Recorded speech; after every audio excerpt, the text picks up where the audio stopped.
Assalamualaikum warahmatullahi wabarakatuh. Perkenalkan, nama saya Siti Halimatus Syariah.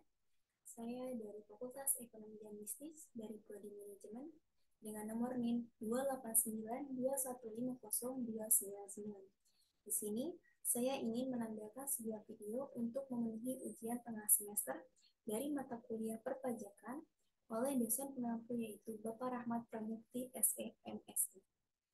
Langsung saja ke materi yang akan saya bahas pada kali ini adalah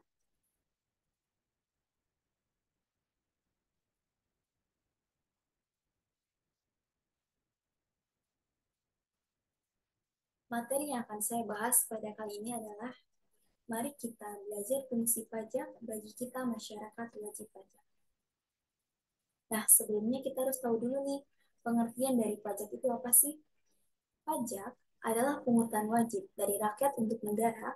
Setiap sen uang pajak yang dibayarkan, rakyat akan masuk dalam pos pendapatan negara dari sektor pajak.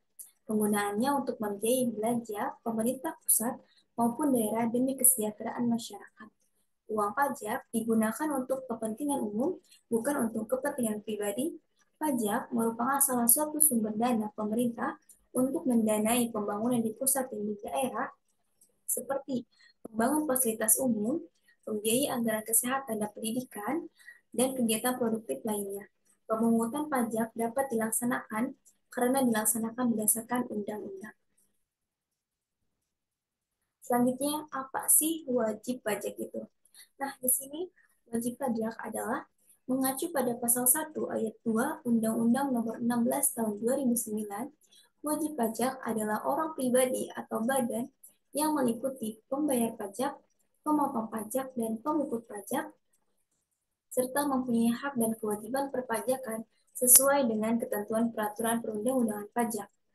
Orang pribadi atau badan yang memenuhi kriteria wajib pajak harus melaporkan pajaknya atas penghasilan, kekayaan, dan properti yang dimiliki.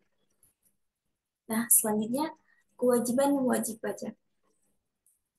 Yang pertama adalah kewajiban untuk mendaftarkan diri.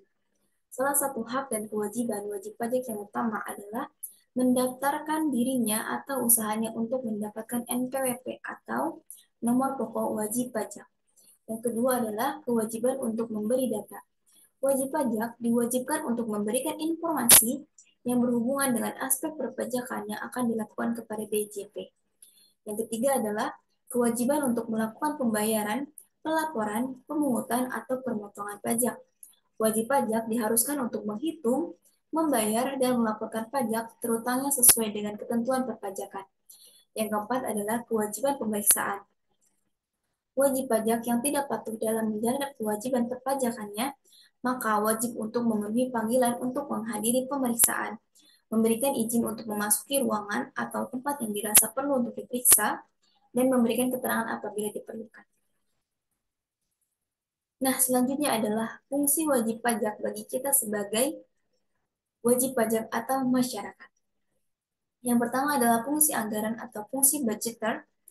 Fungsi pajak merupakan sumber pemasukan keuangan negara dengan cara mengumpulkan dana atau uang dari wajib pajak ke kas negara untuk membiayai pembangunan nasional atau pengeluaran negara lainnya. Dengan demikian, fungsi pajak merupakan sumber pendapatan negara yang memiliki tujuan menyeimbangkan pengeluaran negara dengan pendapatan negara. Fungsi yang kedua yaitu fungsi mengatur atau fungsi regulasi. Nah, pajak merupakan alat untuk melaksanakan atau mengatur kebijakan negara dalam lapangan sosial dan ekonomi. Fungsi mengatur tersebut antara lain, yang pertama, pajak dapat digunakan untuk menghambat laju inflasi. Yang kedua, pajak dapat digunakan sebagai alat untuk mendorong kegiatan ekspor, seperti pajak ekspor barang. Yang ketiga, pajak dapat memberikan proteksi atau perlindungan terhadap barang produksi dari dalam negeri. Contohnya pajak pertambahan nilai atau PPN. Dan yang keempat adalah pajak dapat mengatur dan menarik investasi modal yang membantu perekonomian agar semakin produktif. Fungsi pajak lainnya yaitu adalah fungsi pemerataan atau fungsi pajak distribusi. Pajak dapat digunakan untuk menyesuaikan dan menyeimbangkan antara pembagian pendapatan dengan kebahagiaan dan kesejahteraan masyarakat. Selanjutnya adalah fungsi stabilisasi. Pajak dapat digunakan untuk menstabilkan kondisi dan keadaan perekonomian, seperti untuk mengatasi inflasi. Pemerintah menetapkan pajak yang tinggi sehingga jumlah uang yang beredar dapat dikurangi. Sedangkan untuk mengatasi kelesuan ekonomi atau deflasi, pemerintah menurunkan pajak sehingga jumlah uang yang beredar dapat ditambah dan deflasi dapat diatasi. Selanjutnya adalah kategori wajib pajak orang pribadi. Nah, di sini ada kategori wajib pajak bagi orang pribadi. Kategori wajib pajak orang pribadi yang pertama adalah orang pribadi atau induk. Wajib pajak belum menikah dan suami sebagai kepala keluarga. Yang kedua adalah hidup berpisah. Wanita kawin yang dikenai pajak secara terpisah karena hidup berpisah berdasarkan putusan hakim. Yang ketiga, pisah harta atau PH. Suami istri yang dikenai pajak secara terpisah karena menghendaki secara tertulis berdasarkan perjanjian pemisahan dan penghasilan secara tertulis. Yang keempat, memilih terpisah atau MP. Wanita kawin selain kategori hidup berpisah dan pisah harta yang dikenai pajak secara terpisah karena memilih melaksanakan hak dan memenuhi kewajiban perpajakan terpisah dari suaminya.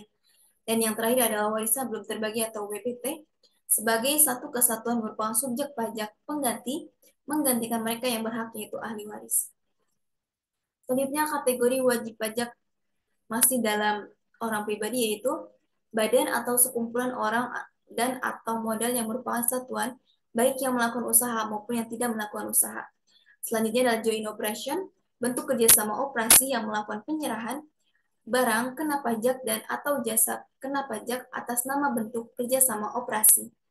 Selanjutnya kantor perwakilan perusahaan asing, wajib pajak perwakilan dagang asing atau kantor perwakilan perusahaan asing atau representative office atau license office di Indonesia yang bukan bentuk usaha tetap atau BUT.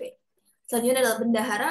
Bendahara pemerintah yang membayar gaji, upah, honorarium, tunjangan, dan pembayaran lain dan diwajibkan melakukan pemotongan atau pemungutan pajak. Selanjutnya adalah penyelenggara kegiatan. Pihak selain 4 wajib pajak pada sebelumnya yang melakukan pembayaran imbalan dengan nama dan dalam bentuk apapun sehubungan dengan pelaksanaan kegiatan.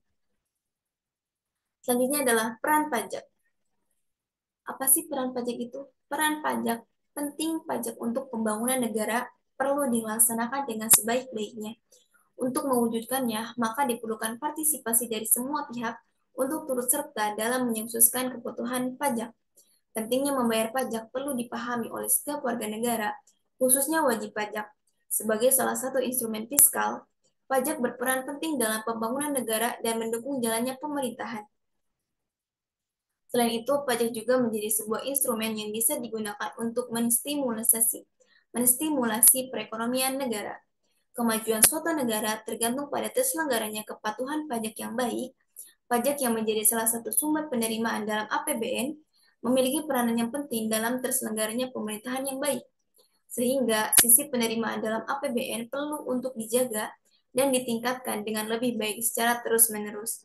Pajak adalah komponen penting di dalam pendapatan negara yang mana merupakan tulang punggung nasional. Memang tidak bisa dipungkiri jika pajak memegang peranan yang sangat penting dalam pendapatan negara khususnya APBN. Pendapatan negara sendiri bisa diartikan sebagai jumlah penerimaan dari pendapatan yang diterima oleh negara dari berbagai sektor. Saat ini, sumber pendapatan negara Indonesia didominasi oleh sektor perpajakan dengan terselenggaranya kepatuhan pajak, maka turut menyukseskan berbagai program pemerintah demi kesejahteraan rakyatnya. Pandangan saya terhadap pajak ke depannya. Nah, di sini menurut saya pajak itu sebenarnya penting bagi semua masyarakat Indonesia. Apalagi di mana pajak itu adalah suatu kewajiban bagi semua masyarakat Indonesia untuk memenuhi wajib pajak. Yang di mana wajib pajak itu sendiri atau pengeluaran kita yang dilakukan untuk pembayaran pajak untuk diri kita sendiri atau kembali ke diri kita sendiri. Contohnya buat pendidikan, kesehatan, dan lain sebagainya. Maka dari itu, pajak itu wajib, sangat-sangat wajib untuk kita lakukan. Dan jangan sampai kita ketinggalan untuk membayar pajak karena itu sangat merugikan kita karena pastinya akan ada denda dari keterlambatan kita untuk pembayaran pajak. Dan untuk kedepannya semoga pelayanan-pelayanan ataupun keuangan yang kita bayarkan untuk pajak ini tersalurkan dengan baik dan cocok sasaran ataupun untuk kegiatan-kegiatan yang benar-benar kita butuhkan. Nah, mungkin itu saja yang dapat saya sampaikan. Kurang lebihnya saya mohon maaf. Assalamualaikum warahmatullahi wabarakatuh.